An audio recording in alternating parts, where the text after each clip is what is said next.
Hello दोस्तों, आप सबको मेरे यूट्यूब चैनल अरविंद बैंकिंग साथी में स्वागत है। आज हम आप लोगों को केनरा बैंक क्रेडिट कार्ड के बारे में बताने जा रहे हैं। केनरा बैंक क्रेडिट कार्ड हम कैसे अप्लाई कर सकते हैं या इसके क्या फ़ायदे हैं। तो मेरे वीडियो को अंत तक देखें और पसंद आए तो लाइक और सब्सक्राइब ज़रूर करें। तो चलिए बिना देर किए हुए हम बताते हैं केनरा बैंक क्रेडिट कार्ड के लिए हम कैसे अप्लाई कर सकते हैं। तो सबसे पहली बात कि केनरा बैंक क्रेडिट कार्ड के लिए हमें केनरा बैंक में एक सेविंग अकाउंट होना अनिवार्य है, और जिसमें जो मस्ट इम्पॉर्टेंट इन्फॉर्मेशन जैसे कि मोबाइल नंबर, ईमेल आईडी और एड्रेस अप टू डेट होनी चाहिए। कि जो भी क्रेडिट कार्ड से रिलेटेड जो बिल हो गया या कोई भी इन्फॉर्मेशन हो गया वह आसानी से आपके पास तक पहुँचे। कि या मंथली जो स्टेटमेंट है वो आपके ईमेल आईडी पे आ जाते हैं, या बिलिंग है जो आपके मोबाइल नंबर पर मैसेज के द्वारा आ जाते हैं। तो ये सारे चीज़ होना अनिवार्य है। और दूसरी चीज़ कि खाते में कम से कम 6 महीने का एक सेटिस्फैक्ट्री ट्रांजैक्शन यानी क्रेडिट ट्रांजैक्शन होनी चाहिए। दूसरी कि अगर आपको 1 साल का आईटीआर फाइल होना चाहिए।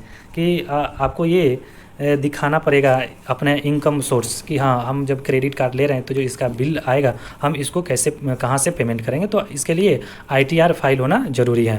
दूसरा कि अगर आपके पास आईटीआर फाइल नहीं है तो आप एफडी के अगेंस्ट यानी एफडी को प्लेज करके आप इसको क्रेडिट कार्ड ले सकते हैं। तो ये सारे तरीके हैं केनरा बैंक में क्रेडिट कार्ड अप्लाई करने के लिए। दूसरी बात कि हमारे केनरा बैंक क्रेडिट कार्ड के क्या फ़ायदे हैं। कि फ़ायदे ये हैं कि जो सबसे मोस्ट इम्पॉर्टेंट है कि इसका जो एनरोलमेंट का कोई फ़ी नहीं लगता है। जो एनुअल चार्ज की बातें करें तो वो भी नील नहीं रहते हैं। और तीसरी बात कि जो इसमें बिलिंग जो 30 to 50 डेज यानी कम से कम 30 दिन और मैक्सिमम 50 दिन का जो बिलिंग टाइम होता है, जो हम कहीं खर्च करते हैं या कहीं पेमेंट करते हैं वो उस पर ब्याज नहीं लगते, वो फ्री ऑफ कॉस्ट होते हैं। दूसरा बात कि जो हम कहीं शॉपिंग मॉल में या कहीं रिचार्ज पे जो भी हम पैसे खर्च करते हैं, इस उतने पैसे पे केनरा बैंक की तरफ से रिवार्ड्स पॉइंट मिलते हैं, और उस रिवार्ड पॉइंट को हम अपने मोबाइल रिचार्ज करने में यूज कर सकते हैं, या अपने जो बिल किए हैं उसमें रिडीम करने में यूज कर सकते हैं, या कहीं शॉपिंग मॉल में जाकर उस पॉइंट को हम खर्च कर सकते हैं और उससे हम अपने पैसे बना सकते हैं। तो ये सारे चीज़ केनरा बैंक क्रेडिट कार्ड लेने में के फ़ायदे हैं। तो जैसे इसके बहुत से जैसे बहुत वेरिएंट है। वेरिएंट की हम बातें करें तो जैसे कि इसमें क्लासिक ज़्यादातर चलते हैं, जैसे वीज़ा क्लासिक हो गया या रुपए क्लासिक हो गया, मास्टर स्टैंडर्ड कार्ड हो गया, ये या कैनरा सिक्योर क्रेडिट का, ये सारे इसके अलग अलग वेरिएंट हैं जिस पे इंश्योरेंस कवर भी रहते हैं। जो स्पॉज के लिए जो नॉमिनी हमें ऐड करने होते हैं इस पे इंश्योरेंस कवर होते हैं कि अगर ये कहीं खो गया या कुछ फ्रॉड हो गया तो ये सारे चीज़ उसमें हम क्लेम कर सकते हैं। तो ये सारे चीज़ फ़ायदे हैं केनरा बैंक क्रेडिट कार्ड लेने के।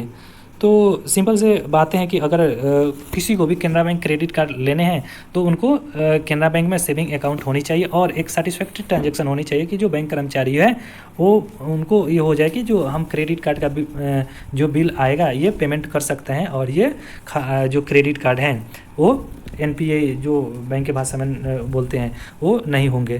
तो ये सारे चीज़ केनरा बैंक के क्रेडिट कार्ड के फ़ायदे हैं। अगर हम बात करें कि इसके बिल पेमेंट में अगर डिले हो गया या खाते में पैसे नहीं रहे या समय पे नहीं किए तो इसका क्या होगा। तो जैसे कि है कि अगर एक फ़िक्स टाइम रहते हैं या केनरा बैंक क्रेडिट कार्ड के बिल पेमेंट का 10 तारीख और 20 तारीख, अगर उस दिन पैसे नहीं रहते हैं तो आपके कार्ड ऑटोमेटिक हेड ऑफिस जो इसका डिपार्टमेंट है वहाँ से ऑटोमेटिक बंद हो जाते हैं। फिर आपके जो सिविल होते हैं कि भविष्य में आप कहीं लोन लेना चाह रहे हैं तो फिर वहाँ पे सिविल आपके ख़राब होने लगते हैं। तो ये बहुत ही एक फ़ायदे वाली चीज़ है कि कम से कम हमें 15 डेज़ के लिए बिना ब्याज के पैसे तो दे रहे हैं, तो हमें सही से इसको मतलब चलाने की ज़रूरत है, जिससे हमें ये कार्ड ब्लॉक ना हो। फिर हमें फिर अगर वो एक्सपायर हो गया तो फिर हमें दूसरे लेने में दिक्कत ना हो। तो इसके लिए इसकी बिलिंग सही टाइम पे होना ज़रूरी है जिससे हमारा सिविल भी सही रहे। तो ओके, थैंक यू।